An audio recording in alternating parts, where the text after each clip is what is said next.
Olá, pessoal! Vamos hoje começar com o programa de treinamentos da Chefia de Ações Farmacêuticas, a CAF, que é a parte da farmácia do EMOP. Eu sou a farmacêutica Nayara Leite, participante e integrante do Núcleo de Educação Permanente do EMOP. Primeiramente, eu gostaria de falar com vocês em relação à política de segurança do paciente. A política de segurança, ela é fomentada em 6 metas internacionais em que visam manter e compactuar uma cultura de segurança do paciente no hospital. Aqui eu demonstro para vocês as 6 metas. A primeira, identificar corretamente o paciente. A segunda, melhorar a comunicação entre os profissionais de saúde. A terceira, melhorar a segurança na prescrição, no uso e na administração de medicamentos. A quarta, assegurar a cirurgia em local de intervenção, procedimento e pacientes corretos. A quinta, higienizar as mãos para evitar infecções. E a sexta, reduzir o risco de quedas e úlceras por pressão. Dentro dessas, na farmácia, temos como responsabilidade a meta 3, que é exatamente melhorar a segurança em relação a toda a cadeia de utilização dos medicamentos. No EMOP, nós temos instituído um protocolo da meta 3, que foi elaborado pelo Núcleo de Segurança do Paciente. Ele tem como objetivo o uso seguro e racional de medicamentos na instituição, a finalidade, um padrão de atendimento e redução de gastos na instituição. Já em um nível de sistema de saúde, manter a racionalidade nas condutas, o que gera consequências positivas sobre mortalidade, morbidade e qualidade de vida dos pacientes. As responsabilidades quanto à meta 3 todos os profissionais que estão envolvidos na cadeia de uso racional de medicamentos. Assim, essa meta ela se justifica com a implementação de práticas seguras, que envolve desde o autocuidado do paciente até o treinamento e educação dos profissionais, que é exatamente o que estamos fazendo aqui hoje. Além disso, a revisão e melhoramento nos processos de cuidado e utilização de novas ferramentas e tecnologias na agilidade de fluxo. Os setores envolvidos para o desenvolvimento dessa meta são todos os serviços que têm atendimento direto ao paciente. Então, o serviço de pronto atendimento, o SPA, os ambulatórios, a enfermaria adulto, a pediatria, a enfermaria de anemia falciforme, que fica no 5º andar, a sala de quimioterapia, a sala de transfusão e UTI. As intervenções, elas acontecem no ciclo da utilização dos medicamentos e podem ocorrer erros nos processos envolvidos, levando ao aparecimento de erros de medicação. Esses erros de medicação, eles são distribuídos em 3 tipos. Primeiro, pode ocorrer um erro na prescrição, certo? E os erros de prescrição, por exemplo, pode ter algum medicamento colocado errado na prescrição que o paciente não ia fazer uso, pode ter algum erro em relação à legislação. Por exemplo, o paciente, a prescrição tinha uma legislação específica que deveria ser feita aquela prescrição, ela não está dentro do padrão ainda. O erro de medicação pode ser a dispensação direta, e aí pode haver uma troca do medicamento, a hora de dispensar esse medicamento pode ser a hora errada, e aí afeta lá na frente o aprazamento feito pela enfermeira, e também na administração, certo? Que aí a gente vê que o erro chegou diretamente ao paciente. Então, fique atento. Qual a diferença entre erro de medicação, e uma reação adversa? Um erro de medicação, ele é prevenível e evitável.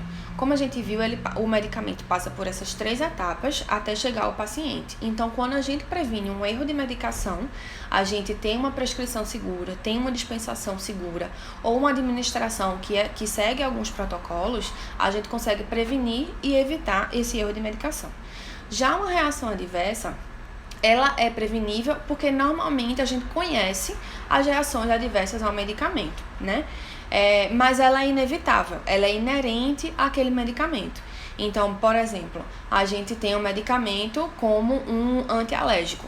A gente já tem um conhecimento, por exemplo, que uma das reações adversas ao antialérgico é ter uma sonolência. Então, ela é prevenível dependendo do tipo, da dosagem que a gente for utilizar, ou do paciente que for utilizar, sendo mais ou menos sensível, mas ela é inevitável. Se ela ocorrer, a gente não tem como realmente reverter aquilo a tempo. Já o erro de medicação, não. Ele se caracteriza por ser evitável.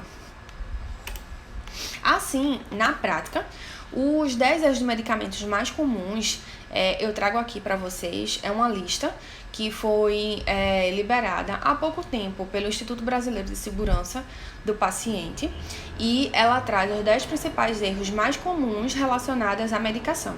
Então, prescrição não realizada ou atrasada, né? A gente vê então aqui um erro de prescrição. Incidentes com anticoagulantes pode ser uma dosagem liberada trocada, pode ser uma administração errada desse anticoagulante. Eventos adversos relacionados a analgésicos ou opioides. A gente sabe que os pacientes que fazem usos desse tipo de medicamento, dessa classe de medicamentos, eles podem se intoxicar, e aí realmente os eventos adversos eles podem não ser controlados, e a gente também faz muito uso aqui no hospital. Erros associados à insulina, né, em relação à dosagem, a verificar se a quantidade de insulina que foi colocada na agulha, ela tá na seringa, ela tá da forma correta, na quantidade correta para aquele paciente, porque dependendo da dose, pode causar uma hipoglicemia muito severa naquele paciente. Eventos adversos decorrentes de drogas anti-inflamatórias não esteroidais. A gente tem um costume muito grande de utilizar anti-inflamatórios sem prescrição, sem orientação, e os eventos adversos aparecem, né? Um dos que a gente mais ouve falar é, por exemplo, a úlcera ou aquela velha gastrite, aquele incômodo. Então, o paciente que está fazendo uso, ele tem que ser acompanhado.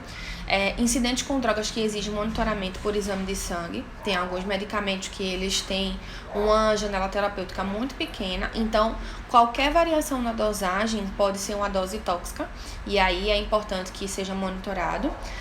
Ocorrência de reação alérgica já conhecida, interações medicamentosas, erros em razão de alterações na dose, por exemplo, ou incidentes também com o oxigênio. Certo? Então, aqui no EMOP, a gente trabalha em relação à meta 3 com 3 pilares. O controle dos psicotrópicos, né, que são os medicamentos conhecidos mais como tarja preta ou da portaria 344. Então, a gente tem um POP específico que controla e ajuda a melhorar o fluxo da dispensação e da identificação desses medicamentos, certo? O controle de antimicrobianos, a gente vem já há uma década ou mais falando sobre o controle de antimicrobianos, porque cada ano mais a gente vai descobrindo novos micro-organismos, mas os medicamentos que a gente tem disponíveis para a população, eles estão cada vez mais resistentes. E aí, encontrar um medicamento novo, né, que consiga ser efetivo, é uma busca sem fim da parte de pesquisa realmente, né, de P&D em farmácia. Então, a gente também tem um POP sobre esse controle de antimicrobianos e a política de medicamentos de alta vigilância, o MAVIS, que foi uma novidade para a gente aqui no último ano, e a gente também tem um controle na dispensação e uma forma de identificação diferenciada para chamar a atenção de todos da equipe que vão ter contato com esse medicamento, que aquele é um MAV e ele precisa realmente de alta vigilância, certo? Então, eu finalizo essa primeira aula por aqui. Aqui está o meu contato e o meu ramal. Qualquer dúvida, vocês podem me encaminhar e-mail ou entrar em contato com a farmácia. Os outros farmacêuticos da farmácia também estão sempre muito disponíveis para tirar dúvida da equipe. E é isso. Muito obrigada.